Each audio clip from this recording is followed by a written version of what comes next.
नमस्कार, प्रणाम। मैं विजय कुमार तिवारी हूँ, योगा टीचर और एक्यूप्रेशर एक्यूपंक्चर थेरेपिस्ट में। आज कराटे के बारे में बताएंगे कुछ पॉइंट। ठीक, एलर्जी और इन्फेक्शन की कमी के कारण होता है। तो रात में आदमी सोता है, चाहे दिन में आदमी सोने जाता है तो कराटे स्टार्ट करने के लिए क्यों करता है?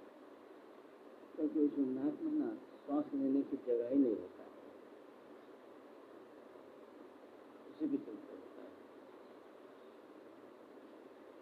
तो कभी नाक से निकलता ही नहीं है तो कैसे सांस लेगा? उसमें से सांस लेने की जगह रहेगा तभी ना आवाज़ नहीं निकलेगा।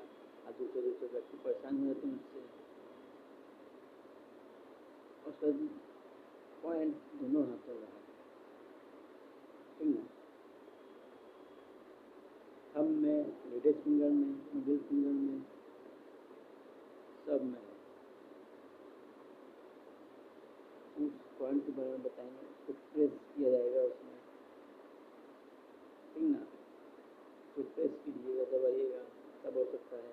और सीड और मैग्नेट का भी उपयोग कर सकते हैं। सेलो टिप में लगा कर उसमें छोड़ दीजिए,